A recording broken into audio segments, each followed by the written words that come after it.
Спорт каналдын берүүлөрүн Түз эфирде Арена программасы улантат. Саламатсыздарбы? Студияда мен Айдинай Курманова. 10 апрель күнү Бишкек шаарында жаздеми жарым марафону башталат. Бул марафонго биздин Бишкек шаарындагы бардык катышуучуларга даярдык көрүш үчүн программабызга дал ушул марафонду уюштуруп жаткан Номад спорт коомдук бирикмесинин аткаруучу директору Айгерим Моношбекованы студиябызга конокко чакырганбыз.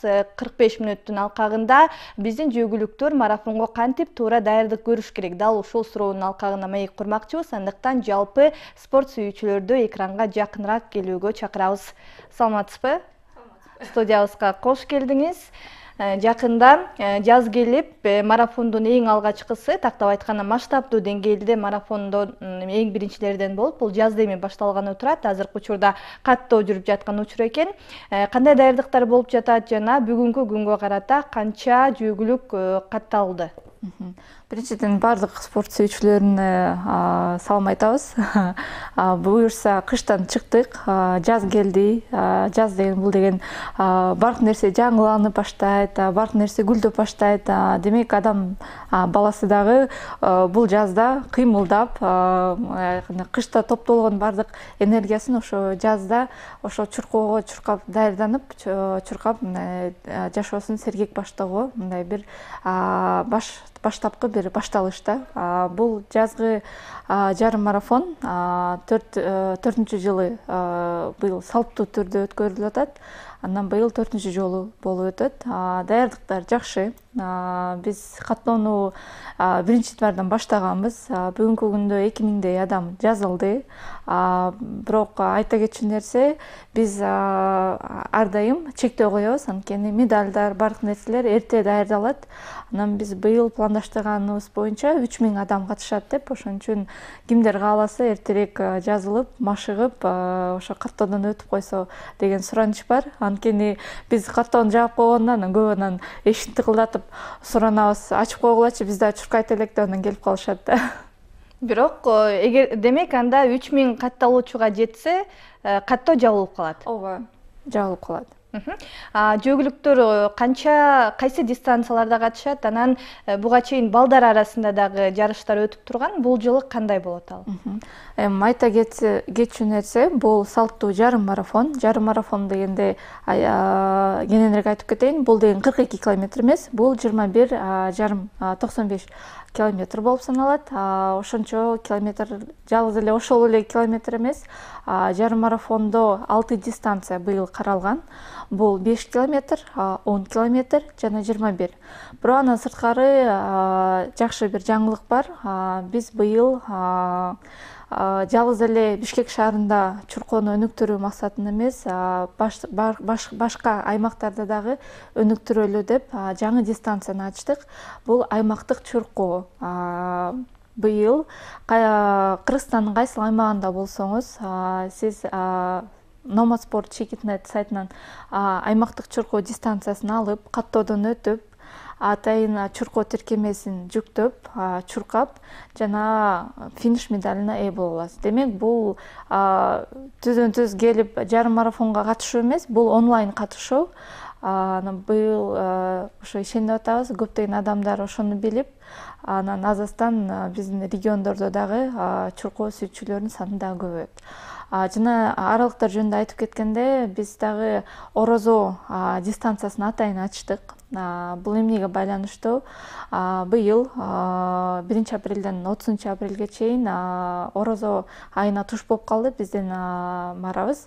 Ошондуктан атайын орозо кармаган, чын эле ошол күнү кыйналып калам деген коркунучу болгон адамдарга, спорт сүйүүчүлөргө атайын орозо аралыгын ачтык. Алар кечинде саат 8-де шаардын каалаган жеринен чуркоосун баштап, эң башкысы финиште Ынтымак паркы бар.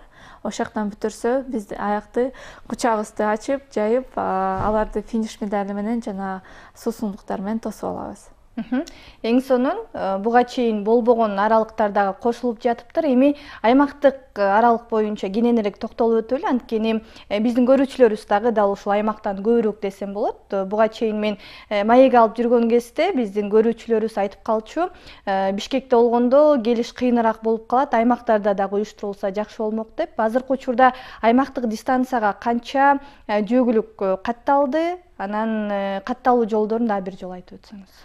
Быйыл ошо чилне бизге деле аябай көп кайрылат адамдар. Эми бизге дагы келип уюштурбайсыңарбы, уюштурсаңар көптөгөн адамдар чогултабыз деп. Бирок бүгүнкү күндө азыр бардык аймактарга барып чуркоо уюштуруу өтө эле оор болуп калат. Буюрса мындай аз бир кадамдар менен биз ошондойго барабыз деген ишеничтебиз. Ошого аракеттенип атабыз. Ошондуктан ушундай аралыкты ачтык. Биринчиден бардык аралыктарда буюрса бизде атайын өкүлдөрүбүз бар Номад спорттун. Аларды биз амбассадор деп атап кетебиз. Аларды биздин Инстаграмда баракчабыз бар, Номад спорт KG деп.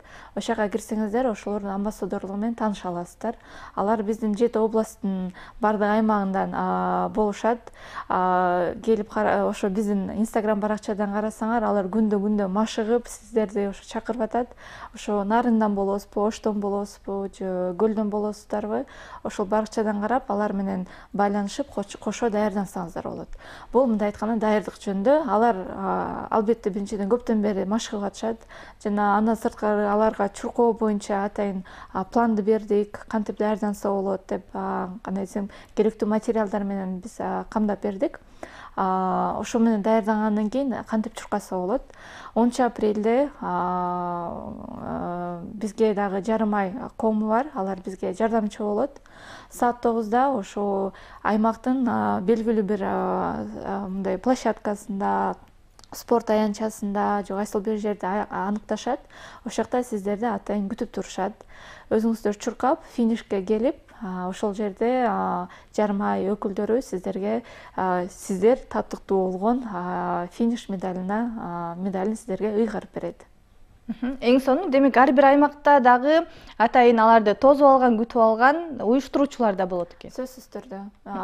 Бул жагында ойлоп чыктык, кандай кылабыз деп ойлонуштуруп атканбыз. Балким биздин Номад спорттун өкүлдөрү жана спорт сүйүүчүлөр, амбассадорду айтып кеткенбиз. Ошолорго жөнөтөбүзбү деп, андан кийин башка жагында ойлонуштурдук. Биз жарым ай кому менен көптөн бери кызматташып келатабыз, бири-бирибизге жардамдашып, алар дагы көп жардам беришет.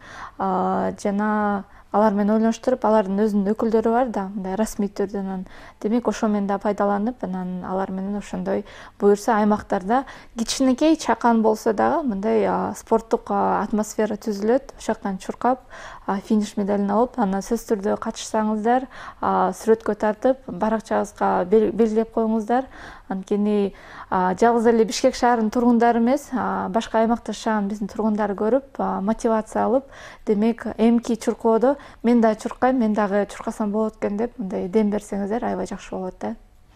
Эң сонун, буюрса аймактагы биздин чуркоого кызыккан же болбосо жөн эле дени сак спортту, дени сак жашоону пропагандалоону каалаган көрүүчүлөрүбүз катышат деген ишеничтебиз. Жогоруда 2000ге жакын жөгүлүк каттоодон өттү деп айттыңыз. Буга чейин коңшу өлкөлөрдөн дагы жөгүлүктөр келип катышчу. Анан бул жылы чет өлкөдөн спортчулар каттоодон өттүбү? Жыл сайын бизде чынында мындай айткандай мамлекеттер, башка мамлекеттен келчү спортчулардын саны көбөйүп аткан. Бирок мурдагы жылы жана быйылкы жылы албетте ковидтин кесепеттеринен, ошол кырдаалга байланыштуу көбү мындай келе алган жок. Быйыл деле ошол эмени көрүп атабыз кичинеден. Анан албетте дүйнө жүзүндө кандай эмелер болуп аткан, кырдаалдар болот, алар дагы баары бир таасирин берет экен. Мындай айтканда анча деле көп эмес, бирок сөзсүз түрдө Казакстандан, Өзбекстандан, биздин коңшу өлкөлөрдөн дагы спорт сүйүүчүлөр бар. Аякта да аябай өнүккөн. Анан алар да сөзсүз түрдө келип катышат. Дал ушундай марафондорго өзгөчө биздин кесипкөй жөөгүлүктөрүбүз дагы катышып келишет жана алдыңкы орундарда дагы кесипкөй жөөгүлүктөр ээлешет. Азыркы учурда кесипкөй жөөгүлүктөрдөн кимдер каттоодон өттү, кимдерди көрө алабыз? Бүгүнкү күндө аны караштырып аптырбыз. Биздин мындай айтканда кесипкөй спортчулар алар кандай бир тактиканы кармашат.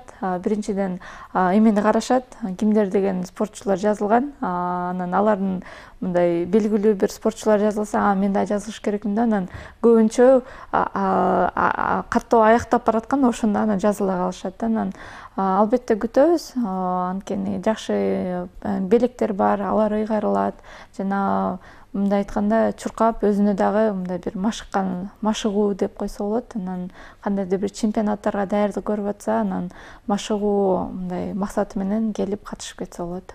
Ооба. Жыл ичинде мурдагы 4-5 жылга караганда Кыргызстанда акыркы соңку жылдары марафондор жаштар болсун, улуулар болсун, популярдуулугун арттырып жатат десек болот. Өзгөчө алардын арасында улууларды көрүп дагы жаштар шыктанып жатат. Ал эми кесипкөй спортчулар үчүн бир жагынан балким каражат табуу болсо, бир жагынан ошол эле спортту пропагандалоо, экинчи жагынан сиз айтып өткөндөй мелдештерге даярдык катарында дагы болуп жатат десек болот. Эми марафонго кантип туура даярдык көрүш керек, ушул туурасында кеп кылалы. Марафонго катышуучулардын арасында 2000ге жакын катталуучу болсо, алардын балким 100гө жакын эле кесипкөй спортчу болушу мүмкүн. Калгандары спорт сүйүүчүлөрү, ышкооздөр. Ден соолугуна зыян келтирбей, кыйналбай чуркаш үчүн кантип даярдык көрүш керек?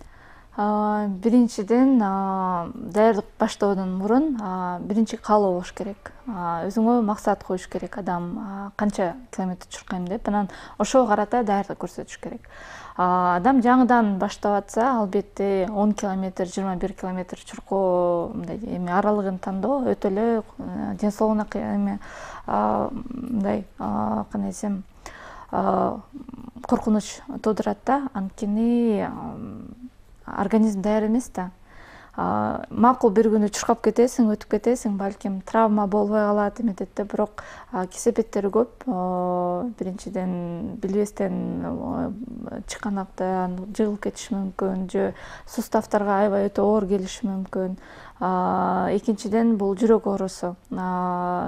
Биринчи эң башкысы чуркоо негизи кандай десем, башынан айтып келгенде, көп мисалы билишет, чуркоону бардык адам тандаса болот деп.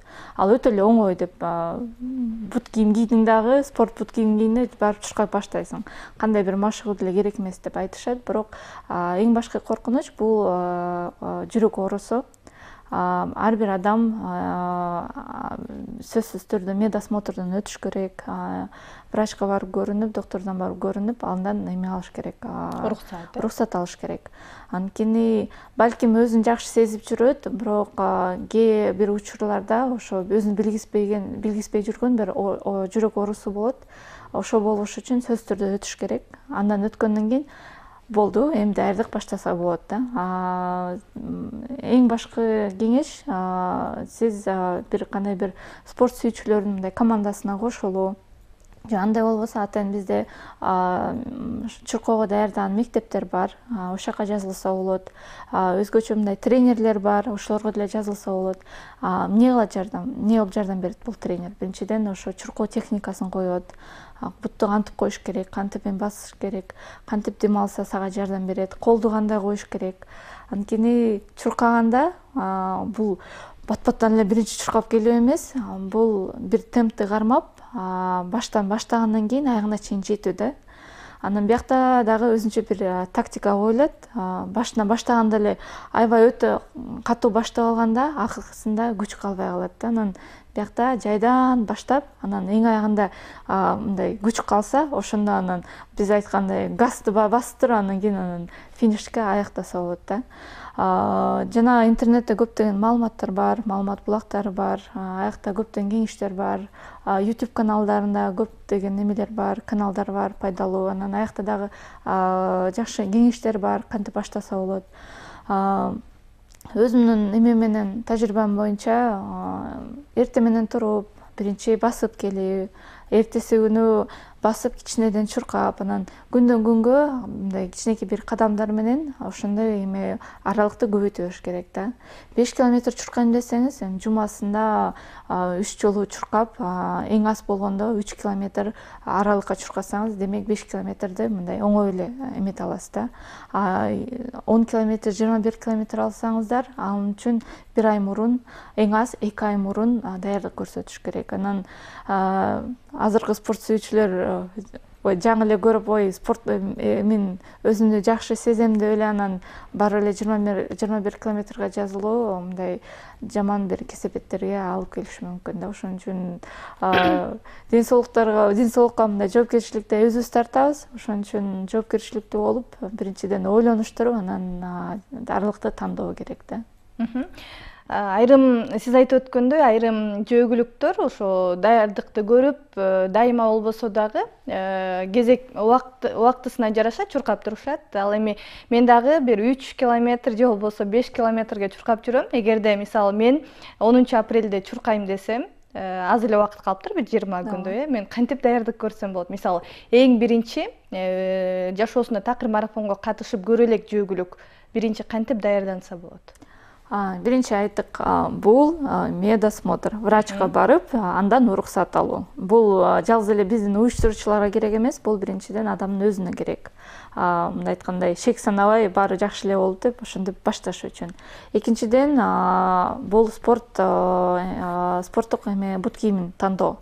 Бул өтө эле маанилүү, анткени жана футбол ойноп жүргөн жанагы эмелерди алып алсаңыздар, аябай эле жаман болот. Анткени биз асфальт үстүндө чуркайбыз, анан асфальтта аябай эме бутуңуздарга күч келет. Мындай айтканда, бутуңуздар ооруп калышы мүмкүн. Ошон үчүн амортизациясы болгон мындай жумшак бир жакшы бут кийимин алып алсаңыздар, өзүңүздөр кыйналбайсыздар, эртеси күнү дагы бутуңуз өтө көп оорубайт.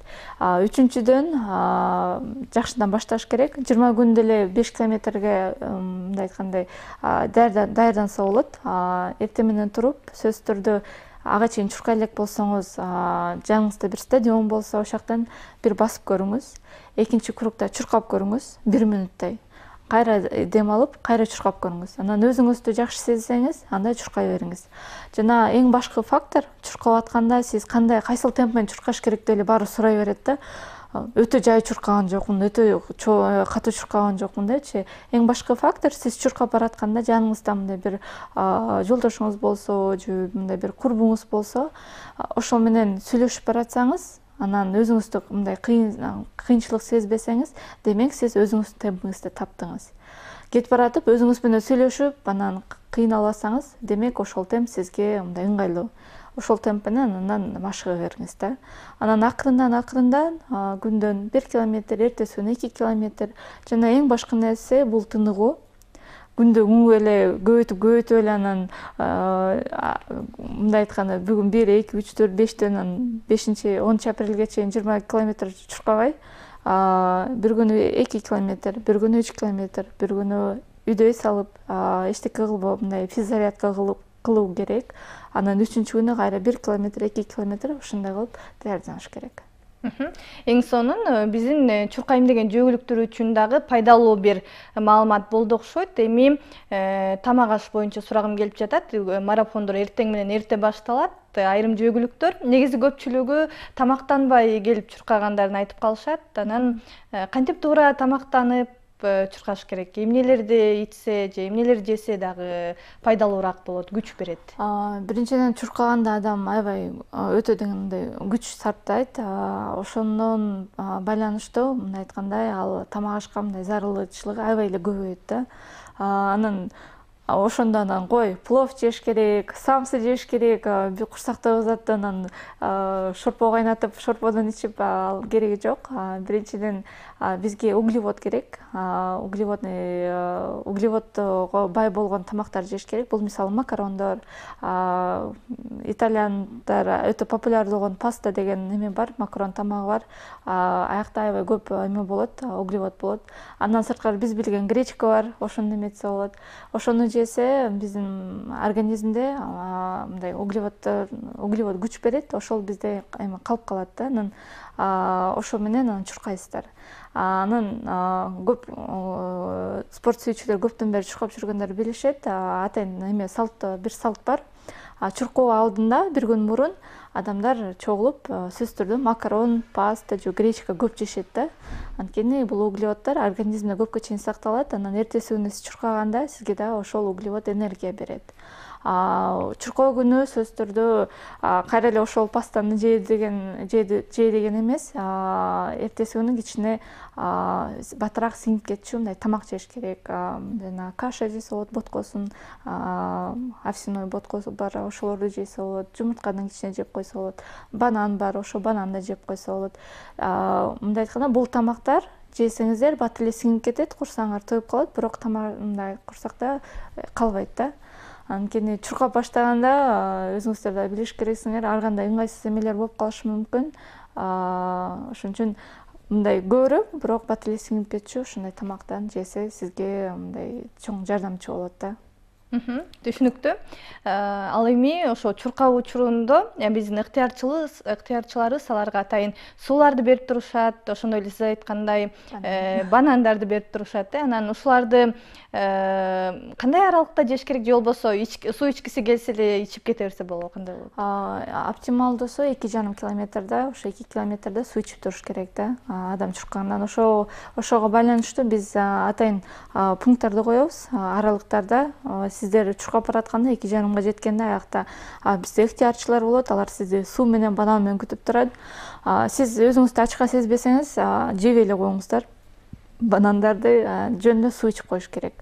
Бирок суусай лекимде эле өтүп кеткенге дагы болбойт. Организм аны түшүнбөй калышы мүмкүн. Ошон үчүн кыйнап эле мындай айтканда, ошо 2,5 келгенден кийин сөзсүз түрдө суудан иче бериңиздер.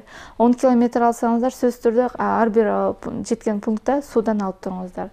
Биздин ыктыярчылар атайын жардам берип турат.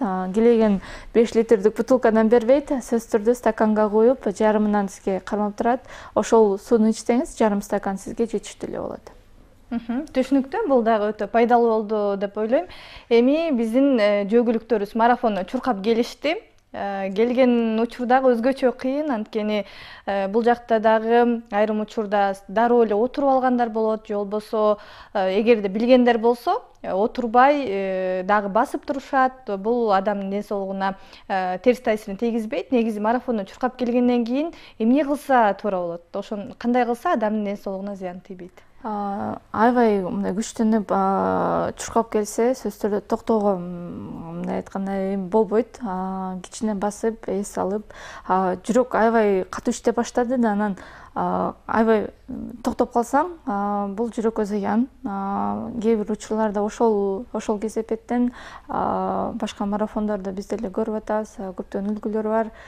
Жаш балдар ошо аны билбей эле анан каза болуп калып атышат, же кандайдыр бир ооруларга туш болуп калышат. Албетте ал жакта тез жардам болот, жардам берүүчү доктурлар болот, жарым айдын өкүлдөрү болот.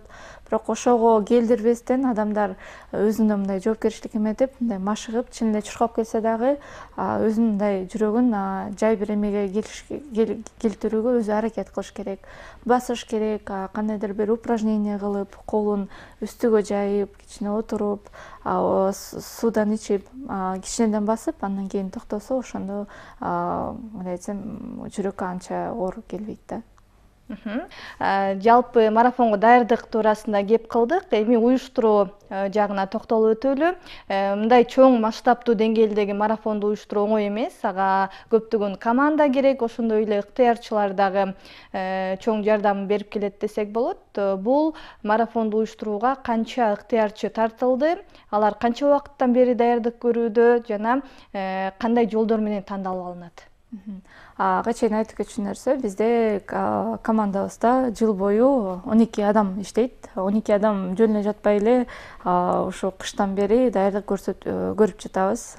Качан каттоо башталат, сөзсүз түрдө биздин өкмөттөр бар, аларга каттар жазылып, ошол жакта жол жабылат. Албетте булар бир күндө чечилбейт. бул мындай өтө эле мындай оор деле иш, бирок ага карабастан биз ошонун баарын жасап атабыз.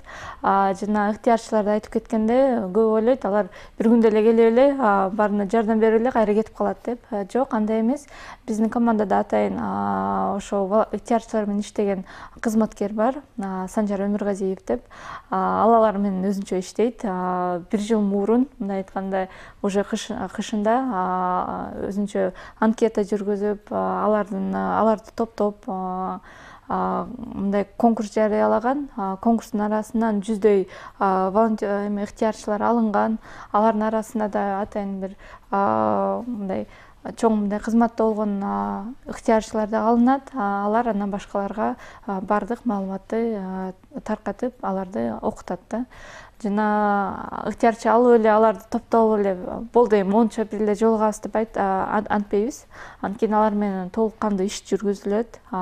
Бизде көптөгөн эмелер болот, ошол жакта техникалар болот, көптөгөн коюлушу аспаптар болот. Сөзсүз түрдө жана биз айтып кетчүдөй суу берет, тамак берилет. Алардын дагы өзүнчө эмелери бар. Ыкмалары кантип бериш керек. Спортчу келатканда шашып атат, ага ар бир мөөнөт деген өтө эле баалуу. Ошон үчүн ага мындай бир жардам бериш үчүн ыктыярчылар бардык өзүнүн күчүн эметет да, жумшайт. Мисалы, ошол жактан стакандарга суу куюп чыгат. Ошол стаканды дагы мынтип туура кармап берүү, сөзсүз түрдө бананды кесип берүү, ошону беришет. Андан сырткары аларга дем берүү үчүн ыктыярчылар кыйкырып турушат. Сен жете аласың. Сөзсүз түрдө өзгөчө финишка келерде адамдар өзүнчө штаб салышат да. Эми аз эле калды, бирок кээде аябай катуу баштап коюп, аягында бүтүрүш өтө эле кыйын. Ошондо биздин ыктыярчылар аркада туруп алып, өзүнүн сөздөрү бар, атайын ошолор менен айтып, аларга дем берип, күч берип, келгиле, эми аз эле калды, келиңиздер деп анан эметишет. Анан сөзсүз түрдө аягына келгенде финиш медалын аларга ыйгарып, суу берип, жардам берип, жана аларга да ар түрдүү мындай консультация берип турат. Бул жер каякта, анткени спорт шарчасы өтө эле чоң. Аякта батыраак бир нерсени табыш үчүн өтө эле оор. Анан ыктыярчыларга барып мындай жардам сурайт да. Мисалы, кийимдерди каяка таштасак болот, каяктан кийинип алсак болот, каяктан тамак аш алып алсак болот. Анан алар да ыктыярчылар ошолорду берип турат.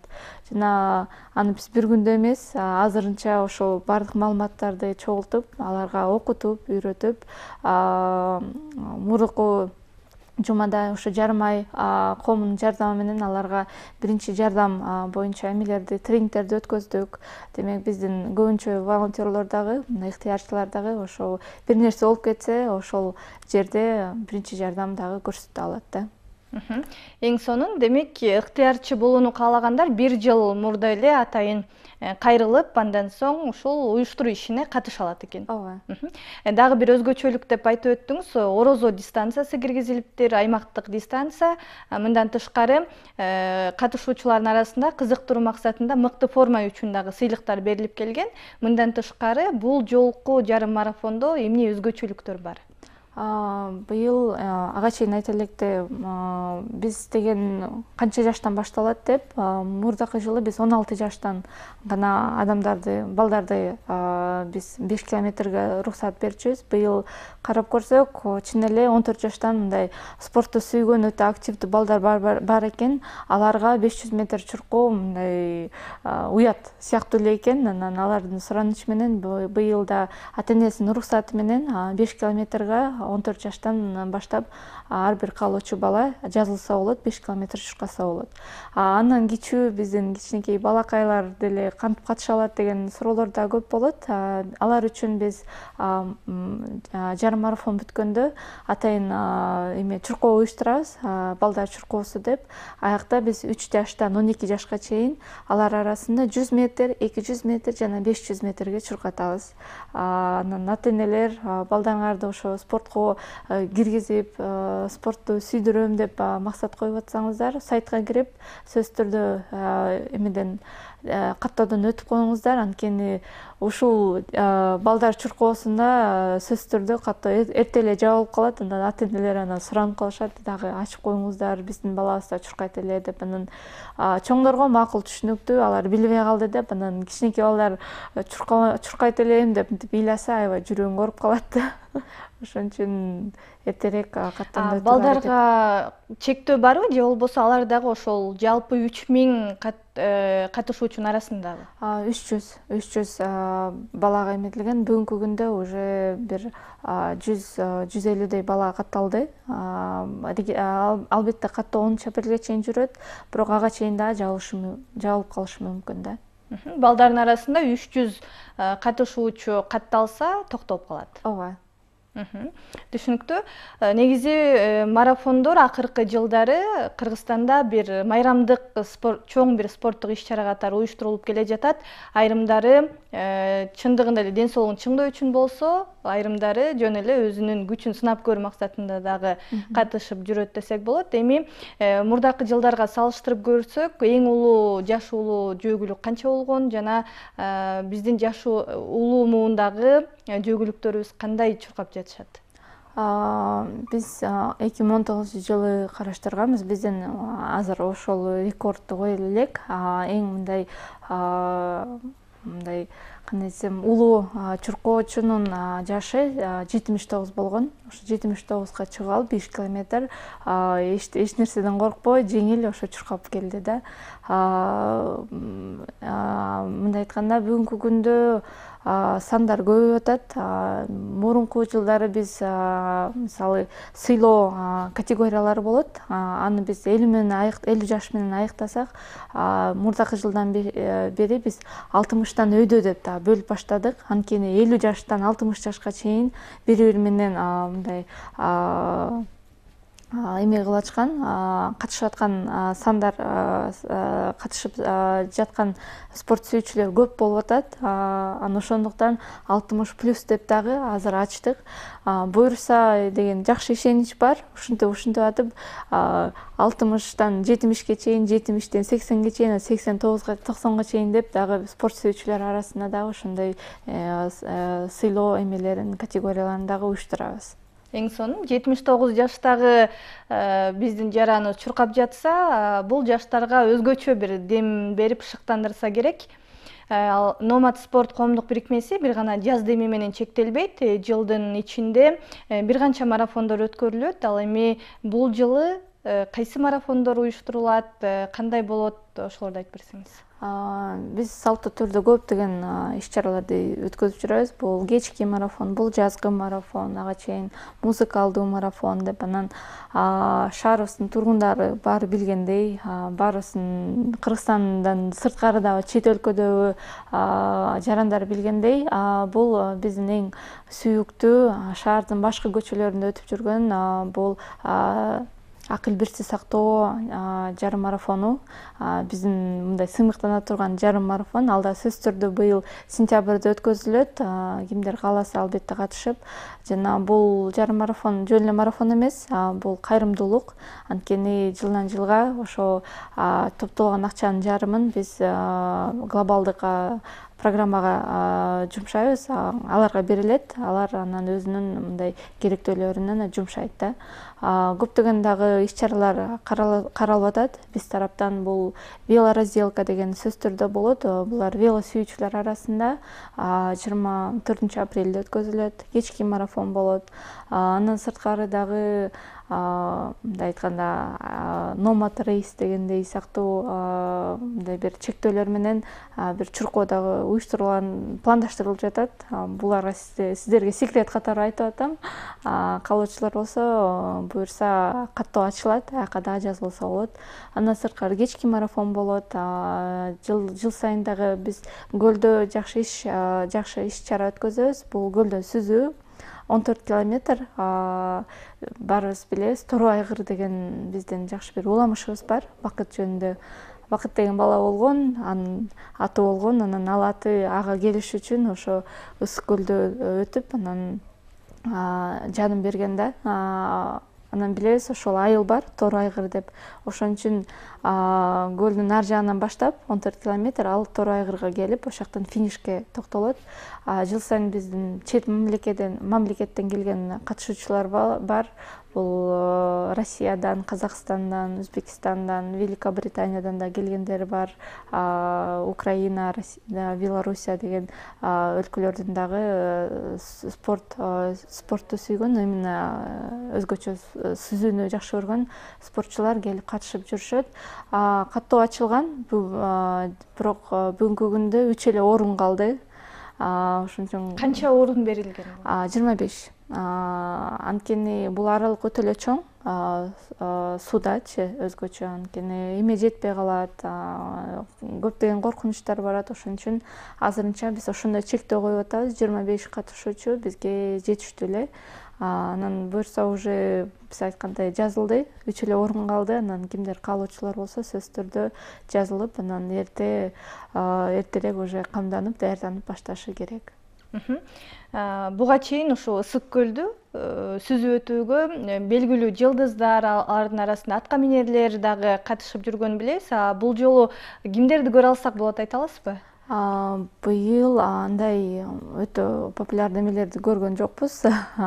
Бул биздин көрүп жүргөн эле спорт сүйүүчүлөр, өзгөчө триатлон менен кызыгып жүргөн спорт сүйүүчүлөр бар. Ошолор анан балким акыркы 3 орунга биздин белгилүү адамдарыбыз да балким жазылып калат бүгүнкү программадан кийин.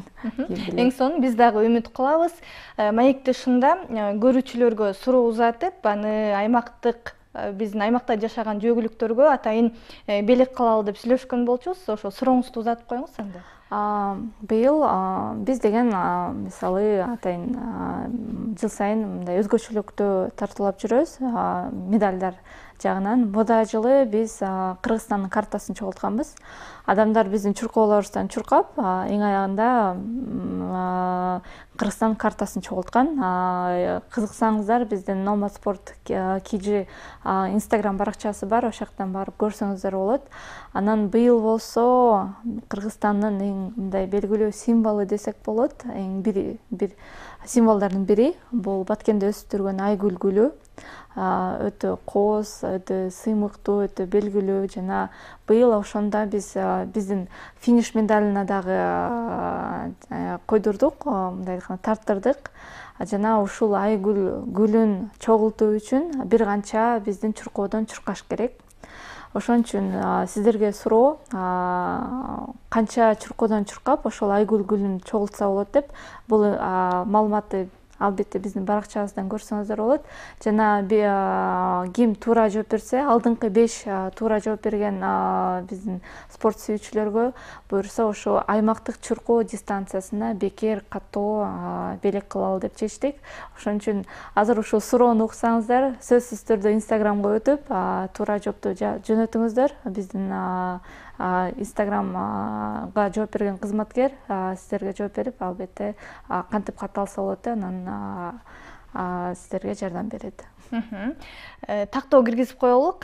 Жоопторду посттун астына комментарий жазыш керекпи, же болбосо СМС катары дайректке жазыш керекпи? Дайректке жазыңыздар, СМС катары эле ошол жака жазсаңар, биздин ошо кызматкер анан сиздерге жардам берет. Айтат, сиз биринчи, сиз экинчи, сиз үчүнчү жана төртүнчү.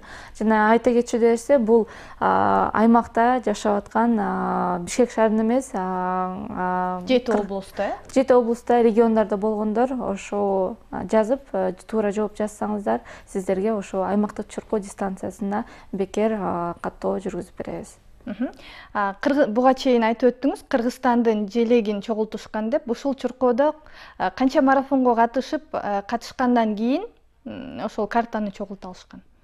Мурдакы жылы картаны чогултуш үчүн 3 чуркоо болгон. Бул кечки марафон, бул жазгы марафон, жаздеми жана акыл бирси сактоо жарым марафонун чогултуп, ошондо Кыргызстан картасы чогулган. Быйыл кичине өзгөчөлүктөр бар. Ал жөнүндө айта кеткен жокмун. Ошон үчүн адамдар кызыкса, чынында баракчага кирип, ошол жактан толук маалымат алсын деген максат менен ушуну бир кыскача мындай конкурс жарыяладык. Эң сонун бизге бөлүнгөн убакыттагы соңуна чыгайын деп калыптыр. Сизге эркин микрофон узаталы, күйөрмандарга, көрүүчүлөргө кайрылып өтүңүз. Эмне үчүн чуркаш керек деген суроо көп жаралат адамдарда. Эми чуркаганда сөзсүз түрдө финиш медалине эмес, чуркаганда адам өзүнө жаңы мотивация табат, жаңы дем табат. Анан албетте бул ден соолукка аябай жакшы мындай дисциплина, жакшы бир пайдалуу нерсе алып келет. Ошон үчүн ойлонуп атсаңар канча жылдан бери аны бүгүнтен баштап артка калтырып, эртеңден баштап 1 километр жөнүнө бассаңыздар, бул сиздерге үчүн да бир жакшы ийгилик. Жана албетте чуркоону таштап салбоо үчүн биз ошон үчүн ар түрдүү старт ушундай иш-чараларды өткөзүп атабыз. Ошон үчүн сиздер өзүңүздөргө максат коюп, мисалы жаз демиде 5 километр чуркайм, кечки марафондо 10 километр чуркайм, башка марафондордо мынча чуркайм деп ошентип максат коюп, эң башкы сиздерге максат ошо чуркоону таштабоо, күндөн күнгө чуркап, эртең менен күндү тосуп, кечинде күндү узатып, мындай шайыр, активдүү жашоо баштасаңыздар жакшы болмок эле. Ошон үчүн сөзсүз түрдө жаз демиге жазылыңыздар. Демек, жалгыз эле Бишкек эмес, быйыл биздин Кыргызстандын болгон баардык аймактан чуркаса болот. Кошулсаңыздар, бул өтө жакшы нерсе жана айта кетчү нерсе. Ошентип чуркап, финиш медалине болуп, анан буюрса баардык жарым марафондон чуркасаңыздар, Айгүл гүлүн чогулта аласыңар. Чоң рахмат студиябызга келип маек бергениңиз үчүн. Сиздин берген маалыматтар биздин жөөгүлүктөрүбүз үчүн өтө пайдалуу болду деген ишеничтебиз. Жаз деми марафону ийгиликтүү өтсүн дейли. Арена программасында жаз деми жарым марафону туурасында кеп кылдык. Жөөгүлүктөрүбүз 10 апрелге чейин каттоодон өтүп, дал ушул марафонго Бишкек шаарында катыша алса болот. Ал эми Кыргызстандын аймактарындагы жөөгүлүктөр дагы атайын тиркемени көчүрүп алып, ал аркылуу дагы өзүнүн аймагында эле катышууга мүмкүнчүлүгү бар. Бүгүнкү программаны мен Адинай Курманова алып бардым. Кийинки эфирлерден амандашканча.